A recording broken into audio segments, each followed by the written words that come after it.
Corona cases के तेजी से वार। सिंध भर में मस्बत केसेस की शरह 10.3 तक जा पहुंची। सिंध हुकूमत ने पाबंदियां मजीद सख्त कर दी। 25 जुलाई से शादी हॉल समेत दीगर तकरीबात पर पाबंदी। शॉपिंग मॉल्स और दीगर कारोबार के औकात सुबह 6 था शाम 6 तक होंगे। रेस्टोरेंट्स में इंडोर और आउटडोर डाइनिंग पर भी पाबंदी। स्कूल कॉलेजेस को मुकम्मल बंद रखने का फैसला। इम्तिहानात शेड्यूल के मुताबिक होंगे। नोटिफिकेशन जारी। वैक्सीन न लगवाने वाले सरकारी मुलाजमीन के मोबाइल फोन सिम्स ब्लॉक कर दी जाएंगी। अगले माह की तनख्वाह भी नहीं मिलेगी। कराची ऑल ताजिर इत्तेहाद और शादी हॉल्स एसोसिएशन ने सिंध टास्क फोर्स के फैसलों को मुस्तरद कर दिया। सिंध हुकूमत को फैसलों पर मुशावरत और नजरसानी का मशवरा। एहतजाज की धमकी दे डाली। मुल्क में कोरोना मस्बत केसेस की शरह 5.65% रिकॉर्ड। वफाकी वजीर अली जैदी फिर कोरोना से मुतासिर। शांगला में सयाहों का दाखिला गैर मुय्यना मुद्दत तक बंद। वज़ीर आज़म इमरान खान का कश्मीर में रेफरेंडम करवाने का ऐलान। कहा कश्मीरी फैसला करेंगे पाकिस्तान का साथ देना है या आज़ाद रहना है।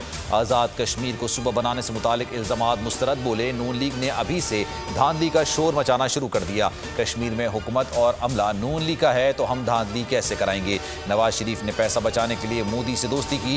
आसिफ अली जरदारी को पैसे गिनने से वक्त मिलता तो कश्मीर की बात करता। मैं कश्मीरियों का सफ़ीर हूँ, हर फोरम पर जिद्दोजहद करूँगा। इमरान खान ने कश्मीर फरोशी के दावों पर मुहर सख्त कर दी है। आज़ाद कश्मीर में रेफरेंडम कराना जिद्दोजहद आज़ादी कश्मीर के खिलाफ और इसके साथ गद्दारी और अक़वाम मुत्तहिदा की करारदादों से खुला इन्हिराफ है। मौलाना फजल रहमान का रद्द-ए-अमल। बोले हम किसी भी सूरत में इमरानी एजेंडे की तकमील नहीं होने देंगे।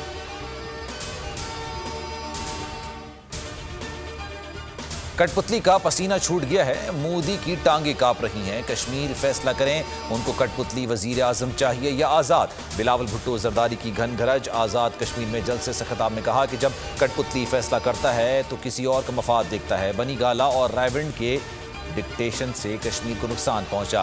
कश्मीर से मुतालिब पीपल्स पार्टी किसी की डिक्टेशन कबूल नहीं करेगी। 25 जुलाई को मुजफ्फराबाद में तीर चलेगा। आज़ाद कश्मीर के इलेक्शन में अगर डस्का वाली धांधली ना हुई तो नताइज नून लीग के हक में होंगे। आवाम तहरीक इंसाफ को मुस्तरद कर देंगे। साद रफ़ीक मीडिया से गुफ्तगू। मरियम औरंगज़ेब कहती हैं कि इमरान और उनके कारिंदे वोट चोरी के हथकंडों से बाज रहें तो बेहतर होगा। कश्मीर में वोट चोरी की किसी भी कोशिश को नाकाम बनाने के लिए भरपूर निगरानी की जाएगी। भारत की जासूस कार्रवाइयाँ पाकिस्तान का अक़वाम मुत्तहिदा से कार्रवाई का मुतालबा। दफ्तर खारजा का कहना है कि हक़ाइक़ सामने लाकर भारत को कठघरे में लाया जाए। अफगान सफ़ीर की बेटी के अगवा पर भारत का गैर ज़रूरी तबसरा मुस्तरद कर दिया। बोले भारत को इससे कोई सरोकार नहीं होना चाहिए। भारत की पाकिस्तान के खिलाफ गलीज़ मुहिम के बारे में सब जानते हैं। पाकिस्तान भारतीय ज़्यादतियों पर आलमी फोरम्स की तवज्जो मजबूर कराएगा। नूर मुकद्दम कत्ल केस पोस्टमार्टम रिपोर्ट पुलिस को मौसूल। जिस्म पर चाकू के मुताबिक गहरे जख्म मौजूद हैं। मौत की वजह दिमाग को ऑक्सीजन सप्लाई की बंदिश है। मेदे की फॉरेंसिक रिपोर्ट पुलिस को ताहाल मौसूल नहीं हुई। शहबाज शरीफ का इंसाफ फराहम करने का मुतालबा। मरीम नवाज कहती हैं इस हुकूमत में मुल्क औरतों के लिए गैर महफूज बन गया है। शहबाज गिल की लवाहिकीन को इंसाफ की यकीन दहानी। हैदराबाद में ट्रांसफार्मर धमाके की फुटेज बोल न्यूज़ ने हासिल कर ली। हादसात में जलते हुए अफराद की भागते हुए देखा जा सकता है। धमाके में 6 अफराद जहाँ बहाक मुताबिक जख्मी हो गए।